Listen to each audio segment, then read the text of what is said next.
Urukiko mpuzamahanga mpanabyaha ICC rutangaje ko rukomeje iperereza mu burasirazuba bw'igihugu cya Congo mu ntambara ikomeje gusakiranya abarwanyi ba M23 ndetse n'igisirikare cya Congo FARDC.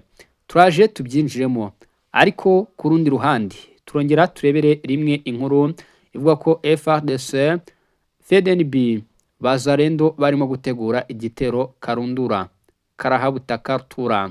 Bahaye ikaze mukande subscribe ubundi dukomeze kubana kuri izi page zikomeye cyane ku mutekano, politike, diplomasi, ubukungu ndetse n'imibereho. Ni inkuru zikomeye kandi ni inkuru dukomeza kugenda tubagezaho gatanu kuri gatanu. Birasa nkaho izi ari breaking news. ICC ivuga ko ngo ikomeje iperereza kugira ngo hashyirweho inshingano. Izo nshingano bako kuri wa gatatu tariki ya 26 Gashyantare umushinjacyaha w'urukiko mpanabyaha mpuzamahanga ICC Karim Khan yijeje ko ngo akomeje iperereza hagamijwe gushyiraho inshingano mu byaha bitandukanye bivugwa mu burasirazuba bw'igihugu cya Congo. Abitangariza mu kiganiro Radio Okapi kuri Karim Khan yagize ati imibabaro abaturage bo mu burasirazuba bw'igihugu cya Congo bakorewe muri iki gihe ntiyemewe. Ni mu gihe imirwano ikomeje muri kariya gace ka RDC. Uyu mushinjacyaha wa ICC arahamagarira imitwe yose yitwaje intwaro ndetse n'abafatanyabikorwa bayo ko kubahiriza imirwano yasabwe n'akanama gashinzwe umutekano ku isi bigomba kubaho. Yavuze ko ari intambwe y'ingenzi mu gushaka ubutabera ku bakorewe amarorerwa aherutse. Ni mu gihe perezida w'inama nkuru y'ubucamanza yamenyesheje ko ubucamanza bwa Congo buhari kugira ngo bushyigikire neza ubutumwa bwahebuje bwo guha ubutabera abahohotewe ndetse n'uburenganzira bwa muntu mu burasirazuba bw'igihugu cya Congo. Karim Khan aganira na Ronde Ntibonera yamubwiye ko ubu akomeje iperereza ku byaha bikomeza gukorwa mu burasirazuba bw'igihugu cya Congo. Biravuga ko nibura amashuri 2,000 mu gihugu cya Congo yamaze gufungwa kandi abana barenga miliyoni bagizweho ingaruka n'iki kibazo nk'uko bitangazwa. Ni kuwa gatatu tariki 26 Gashyantare itangazo ryashyizwe ahagaragara na Minisiteri y'Ubuzima ndetse n'Ubwenegihugu nk'uko bivugwa ni Minisiteri yasohoye iri tangazo rigira riti ikibazo kiriho cyatumye amashuri 2,598 afungwa mu gihe amashuri 1,483 mu majyaruguru ya Kivu ndetse n'1,111 mu majyepfo ya Kivu. Bivugwa ko ngo nibura abana batari bake cyane basaga miliyoni n'abantu 8,962 nibo bamaze kugenda bahagarikirwa uburezi. Yagize iti kuba hari ibikoresho biturika mu mashuri amwe biza kubangamira cyane umutekano w'abana ndetse n'abarimu babo. Bati ni ibyago bikomeye cyane, aho kandi bavuga bati birimo biragenda bigaragara hano. Ni bimwe mu bikorwa by'ubugizi bwa nabi bikomeza kugaragara aha mu burasirazuba bw'igihugu cya Congo. Ni inkuru nyinshi zerekana ko ubuzima bw'abanyeshuri ndetse n'abaturage mu burasirazuba bw'igihugu cya Congo bukomeje kujya mu kaga. Nababwiye ngo izi zirasa nkaho ari breaking news. Ni amakuru menshi cyane akomeza kugenda atugeraho, ariko ku rundi ruhande tukavuga tuti tuyagarukemo tubabwire uko byifashe mu ntambara ikomeye cyane ikomeje kugaragara hano mu burasirazuba bw'igihugu cya Congo.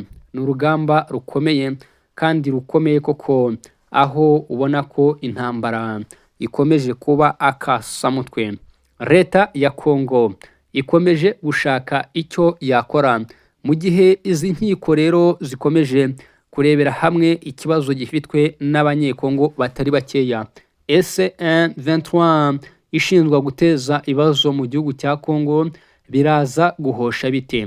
Ni ikibazo gikomeye cyane gikomeza kugaragara mu gihe imijyi irimo Goma, Bukavu ikomeza kugenda ivugwaho kuba ikomeje kugwamo abaturage benshi cyane, aho kandi bivuga ko ngo ibyo bikorwa bikorwa na M23, ariko ku rundi ruhande uyu mutwe ukabihakana. Gusa ngo iperereza rikomeza gukorwa n'ubusesenguzi bugiye butandukanye bukorerwa ku mujyi wa Goma, nuko igihari cyo byerekana ko ngo ibyo bikorwa nta wundi waba bikora atari abarwanyi ba M23. M23 ni umutwe rero ukomeje gushinzwa byinshi cyane aha mu burasirazuba bw'igihugu cya Kongo.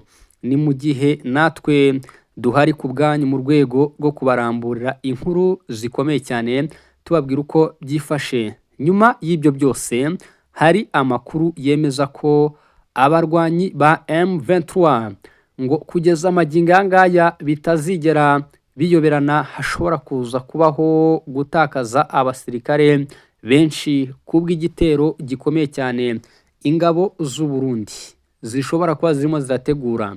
Ni igitero karundura, nta bice bari batangaza, ariko ku rundi ruhande guverinoma ya Kongo itangaza ko imirwano igikomeje, aho kandi bivugwa ko abarwanyi ba M23 ngo bashobora guterwa contre-attaque mu minota mike cyane. Leta ya Kinshasa ivuga ko icyo gitero kiramutse kinaniye ingabo za Kongo cyaba aricyo gitero cya nyuma mu burasirazuba bw'igihugu cya Kongo.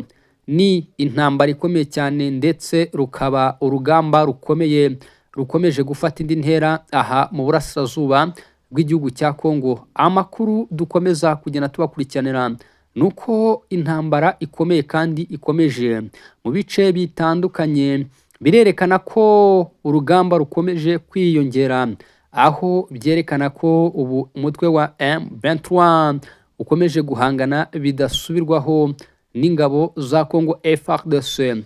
Nyamara muri Sud Kivu mu bice bya Fizi haravayo amakuru ko Twirwaneho ifatanije na M23 ndetse na Red Tabara bamaze gufata ikibuga cy'indege cya Minembwe. Ariko ku rundi ruhande amakuru avugwa cyangwa se atugeraho nuko ingabo za Kongo FARDC ngo zirimo gutegura ibitero bikomeye cyane. Nyamara hari benshi bavuga bati abanyamurenge ibi ni ukwishyira mu byago bikomeye cyane, aho bivuga ko ngo mu gihe M23 yabitsinzwe urugamba byazabana ikibazo gikomeye cyane. Reka tubashimire, tubifurize kugubwa neza mwese mukomeza gukurikira inkuru zacu n'ibiganiro. Reka mbabwire nti nshuti bakunzi ba Africa Info News, Imana ibwishe kumeze kwa namwe imirimo itandukanye mugenda mukora.